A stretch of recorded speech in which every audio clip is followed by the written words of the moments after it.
ጽላቴ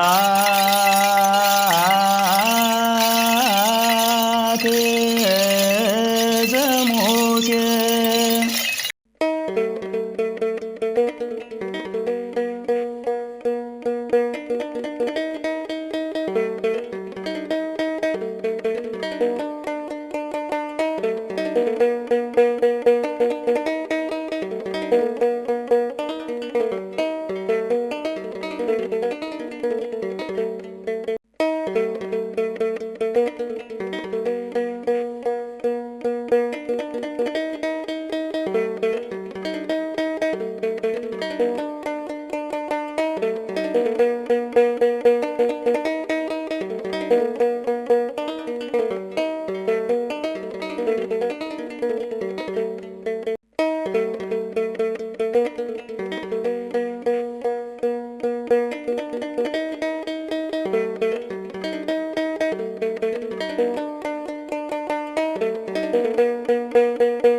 በስመ አብ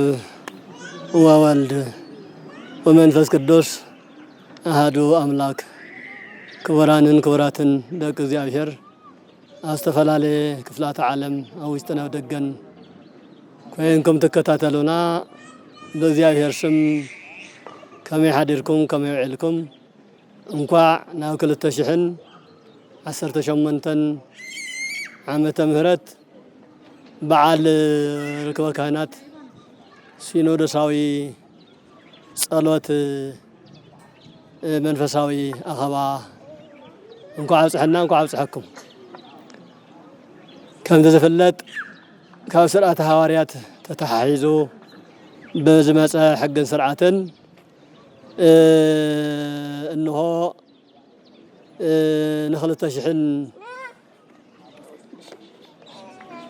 ن2000 ዓመታት ዝኣክል እናተኻየደ ዝጸንሐ ከም መንፈስ ቅዱስ መሪሕነት ኣብ ቅድስት ቤተ ክርስቲያን በዓመት 2 ጊዜ ዝግበር ናይ ሲኖዶስ ጉባኤ ሲኖዶሳዊ ጉባኤ ብፍላይ ኣብ ጥቅምትን ኣብ ጉንበትን ዝግበር ዝተለመደ ኣኸባ መንፈሳዊ ጉባኤ እዩ። እዚ ርክበ ካህናት ማለት ካብ ትንሳኤ ካብ በዓል ትንሳኤ ሓደ ኢሉ ቆፂሩ ኣብ መፋረቕ በዓል 50 ማለት ኣብ መበል 25 መዓልቲ ርክበ ካህናት ስለ ክህነት አገልግሎት ስለ መንፈሳዊ ምሕደራ ስለ ቅድስት ቤተ ክርስቲያን ስለ ምእመናን ሓለዋ ስለ ምእመናን መግቦት ብፁዓን ሊቃነ ጳጳሳት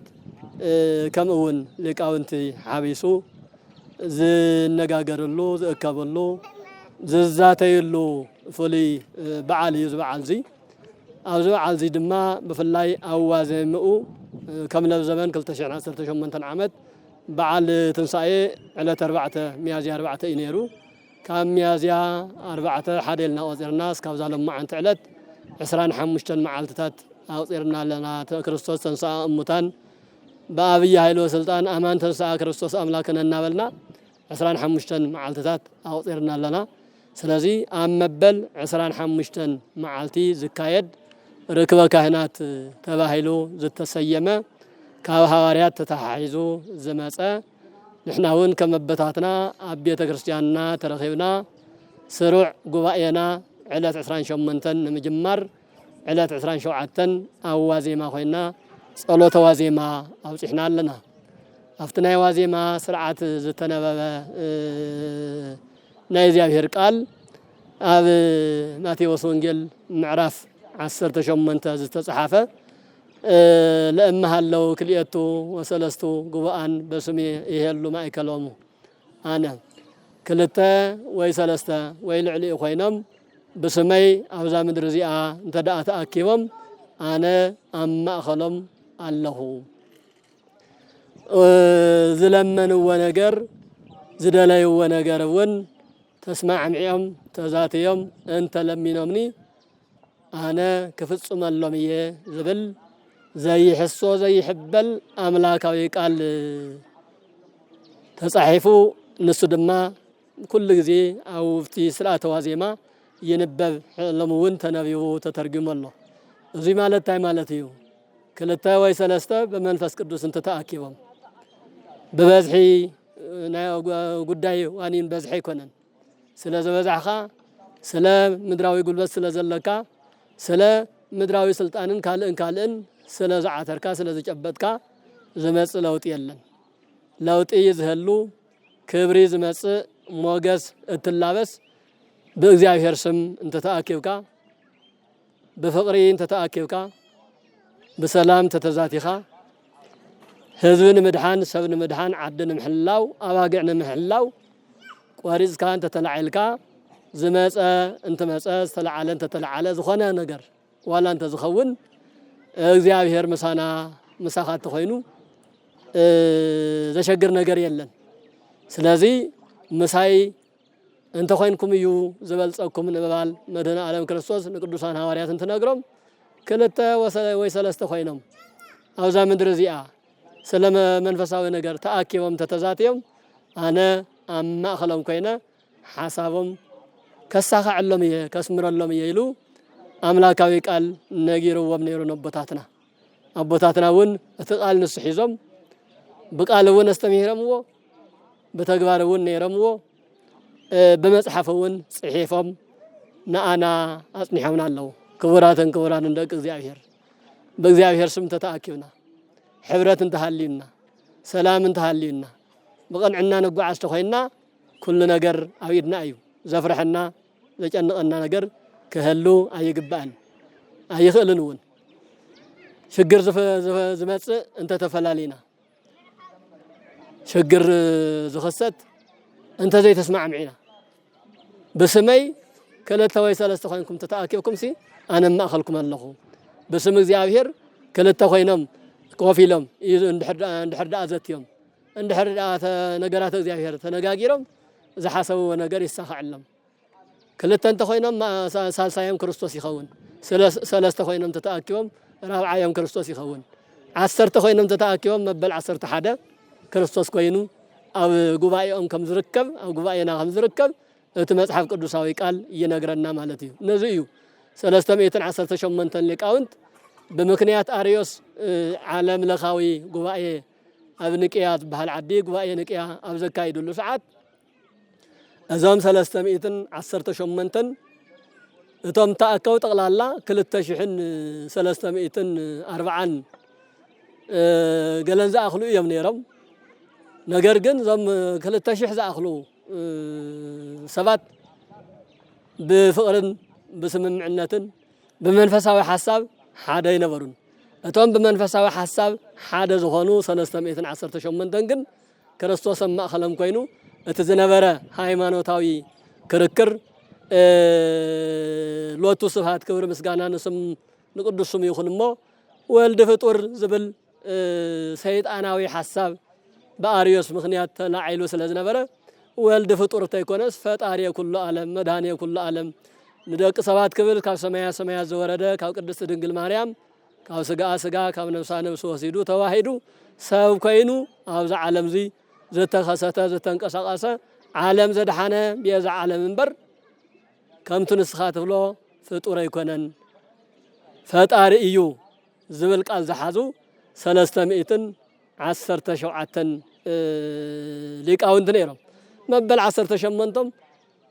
مبل 310 شمنتن كوينو استقصره ክርስቶስ ባዕሉ ኣብ ማእኸሎም ይርከብ ስለዝነበረ እዩ እዚ ብምንታይ ተፈሊጡ እንተ ዳኣ ተባሂሉ ሊቃውንት ኣቦታትና ኣብ ትርጓሜ መጽሐፍቶም ኣብ ዝተፈላለዩ ገድላትን ታሪክ መዛግብቲ ታሪክን ብፍላይ ኣብ ስንክሳር ሓዊሱ ተጻሒፉ ከም እንረኽቦ ኣብ ጉባኤ ውዒሎም ኣብ ክርክር መንፈሳዊ ክርክር ኣብ መጽሐፍ ቅዱሳዊ ተዋስኦ ውዒሎም مشت ساعة 11 እንትብል سرك هبست مأدن تقمطو أفتو قصري 318 ኮይኖም ይረአዩ እቲ ማዕድ መቁነን እንተ መጸሎም በአተም ብልክዖም 318 ይመጽእሞ እታ ሓንቲ ግን ተመላሽ ትኸውን ነራ ኣብ ዘተ ኣብ መንፈሳዊ ሐሳቦም ክርስቶስ መስአቶም ነይሩ ኣብ መብላዕ ምስታይ ግን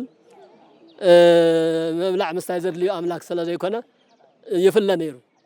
ስለዚ ታኾይና ታሓንቲ በላዕሲና እታ ሓደ ይበልዕን ማለት ድዩ እናበለ እቲ ኣብቲ ሰዓት ዝነበረ ንጉስ ርቱዓ ሃይማኖት ንጉስ ቆስጠንጢኖስ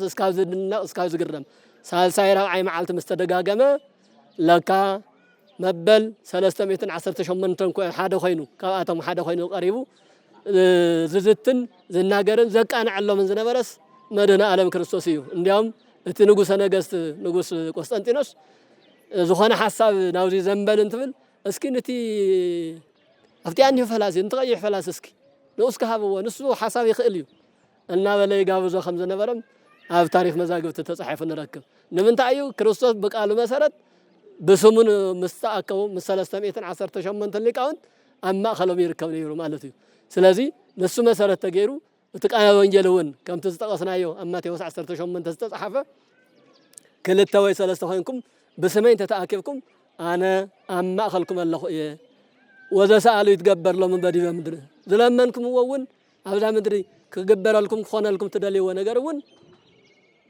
كجلس لكم كساخ علكم يو لو قال هيبونيرو ومسرت كريستوس مسانا مخانو أميننا تي جوباينا سينودساوي عمتاوي جوبايه يهولم معنتي بصوانا بوتاتنا إن بصوانا إسحاق إن بصوانا مرها كريستوس إن بصوانا بيتروس عبيت لك أنا بابسات زمر حوا بفلاي بحتاوين قدوسنا ربنا أونا إسحاق سرعة صلته بمرحنة لتناقوا سرعة وهزيمة فسمنا لنا نايز جوا يزي علامة وأن علامة أبي يوحنا سونجل معرف عسران حدن تصحيفه بزلو كريستوس ندك مزامر تصوعي بفلاي نبيتروس وبيتروس تفكرني نو بيتروس تفتون ديها زبل قال مطيق انت طيقو بيتروس دما هو اغزيو انت تأمر كما انا افكرك انا خمس فتوك اكو غويتا يسوع كريستوس نسخاكو تفلطيها تطيق ان الله انبر تفلطيها هو يفتوك ايه الو ثلاثه غزي تطيقو ثلاثه غزي ارغاغيصو مسملسه انبار تفتون انت هينكاس ناي فقرها مغلص يزخونه እቀብ አባግእየ እቀብ መሐስእየ እቀብ አባግእትየ አባግዐይ መሐስእይ ገላገልተይ በሰለስተ ጾታ በሰለስተ ደረጃ ዝተገለጹ ማህበረ ምእመናት ዓበይቲ ሽማግሌ አቦታት አዴታት ከምኡውን መናእሰይ እንደገናውን በጾታ ደቃ አንስዮ ንዞም ሰለስተ ማህበር ንዞም ሰለስተ ዋና አካላት ዓበይትን ማእኸለወትን ህፃናትን ሓዊስካ حل ولا ندحر تفكرنا خينكا ازو مواقع زيهم كيطفو ازو مواقع زيهم كيطفا كيربشا كيچنقا بخاريا ጮሆም በሳህ ይበልዕን ካብ ማህደር ቤተ ክርስቲያን ከይወጻ ካብ ሕብረት ክርስትና ከይወጻ መጻወት ሰይጣን ከይኾና ድራረጋንንት ድራር ሰይጣን ከይኾና ازو መዋቅዕ ይحل ወለይ ክብል ዓብይ ምሕጽንታ ዓብይ ሓደራ ንቅዱስ ጴጥሮስ ይብዎ ማለት እዩ ስለዚህ በዚህ መሰረት ሐዋርያት ዛቃል ዚአ ንጴጥሮስ ዝተዋሃበት ቃል ንግዚኡ 120 ዝበሃሉ ናይ ክርስቶስ ቤተሰብ 12 ሐዋርያት 72 አርድእት 36 ቅዱሳት አንስት ተደማሚሮም 120 መደበኛ ተምሃሮ ነይሮም ንግዚኡ ነዚአቶም ሓሉ ማለት እዩ ዋና ንፍጻሚኡ ግን አረጋውያን ሽማግለታት መናእሰይ ደቂ አንስትዮ ነዚኦም ኩሎም حل ولا تفتون انت هينكا مؤمناني بمحلاو ገለጾ ፍቅርኻ ኢሉ ንቅዱስ ጴጥሮስ ነጊርዎ ነይሩ። ስለዚህ አቦታት ሊቃነ ጳጳሳት አቦታት ቆሞሳት ቀሳውስት መምህራን ንሕና ናይ ክርስቶስ ፍቅሪ እንገልጸሉ መንገዲ እንተሃልዩ ሓንትን ምእመናንና በመሕላው እዩ። ሎሚ ብዙሓት ምእመናን ይወሰደለው ብዙሓት መናእሰይ تسفى يورصلو بزحات مناسينا برخا يسددلو بزحات مناسي كاب بيت كريستيان كافتي منفساوي محدريهم كاو غيتهم يفليلو ازي حاده بقع حاده مؤمن حاده سب كاب بيت كريستيان بزوص قطري نحنا تطيقتينا كاهن كاوليك انا باباسات جميروس كاب ممهران اسكاب قساوس منكوسات بحاده بخلته نغرينا انطيق بناي بعلنا قدلت بناي بعلنا حطيات تطيقتينا እንደገና በደቅና በመመናን በመናሰይ አዋልድ ናታቶም ነገርውን ካለ ተጠየቅት ይገብረና ስለዚህ ነፈት ወንድ ሕርኮይና አምላኽና ነክርስቶስ አምላኽና ነፍቅር እንድሕር ኮይና መመናና ነሐሉ ህዝብና ተስፋ ቆርጽ ይብሉን ምሕደራና ክስተኻኸለ ኣለዎ ዘለው ንቤተ ክርስቲያን ዘይምጥኑ ነገራት በስተፈላለየ መልክዕ ይግለጹን ይስምዑን ኣለዎ እዚአቶም ክስተኻኸለ ኣለዎም መናሰይውን ዝምልከት እንበር ዘይምልከተካ ይትርአ ዘይምልከተካውን ቀድዒልካ አቦታትካ ይትጻረፍ አቦታትውን ነዚ ኹነዚ በሪ ክንከፍት ይብልናን ከነስተኻኸለለና ክንመክረለና ስለዚህ ናይ ለማዓንቲ አኸባና ርክበ ካህናት ማለት እዞም ኣብ ቤተ ክርስቲያን ውሽጥ ዘለው ነገራት እቶም ጽቡቃት ጅማሮታት ተጠናኺሮም ክቀጽሉ ሓደ ድኽመታት እንተሃልዮም ደሞ እቶም ድኽመታት ተገምጊሞም ተቀሪፎም ቤተ ክርስቲያን በነፃን በቅድስናን በአምላካዊ መንገዲ ከተጓዓዝ ምእመናን በነፃነት ቤተ ክርስቲያንም ከስዕሙ በነፃነት ስጋ ወደሙ ከወስዱ በነፃነት ክግልገሉ በነፃነት ከባረኹ ምእንቲ ነዚ ዝድህስስ ጉባኤ ንምክያድ እዩ ትናይ ለማዓንቲ ሃይልና በሓደልና ጀሚርና ያዘለና ስለዚህ ኣብ ዝተፈላለዩ ኮርናዓት ዓለም ኮይንኩም ተከታተሉና ደቂ እግዚአብሔር ብዘን መንፈሳውያን መዳያታት ተቢልኩም ተከታተሉና ዘለኹም አቦታት በዝዕለዚ ቲ ስርዓተ ጸሎት ናይ ሲኖዶሳዊ ጉባኤ ዓመታዊ ጉባኤ ሊቃነ ጳጳሳት ይኸው ተጀሚሩ ኣሎ ኣብ ዘለና ይኾይና በጸሎት ንሐግዝ ኣብ ዘለና ይኾይና በሐሳብ ንሐግዝ ኣብ ዘለና ይኾይና ንእግዚአብሔር እንጠይቅ ከም ተዓንቶ ዝበሃል ዝነበረ ዓድና ጽቡቕ የላን ዓድና بستفلالي ملكع نحمشت نشجع عمل زقصله دمنا خوينات دمنا موت ايو زنصلال ونازلو ስለዚህ ከነፋቀር ከነማخر ከነዛተ ከነስማዕማዕ ከነደማመጽ ክንከለለና አቦታት ከናገሩ ክድመጹ ክለለዎም መናሰይውን ሐሳብኩም በነፃን በግልጽን ናበታቱን ቀሪኩም ክትገልጹ ይገባ ንዙ ጉዳይ እዚ ናይ እግዚአብሔር ሐሳብ ኮይኑ ንክጽል እዚ ጉዳይ እዚ መፍትሒ ንክህልዎ መንፈሳዊ ተፍጻሜቱ ዝሰመረን ዝተሳኸዐን ንኸውን ኩላትና በጸሎት ንሐግዝ ክልተ ወይ ሰለስተ ኮይና በእግዚአብሔር ስም ተተአኪብና እግዚአብሔር ምሳና ከም ዘሎ ነረጋግጽ ንእመን አይንጠራጠር እግዚአብሔር ምሳና እንተ ኮይኑ ደግሞ ምንም ነገር ዘሰከፈናን ዘሸንፈናን የለን ክቡራንን ክቡራትን እግዚአብሔር ምስኩላትና ይኹን وسبحات لእግዚአብሔር ወለወላዲቱ ድንግል ወለመስቀሉ ክቡር ጽላተ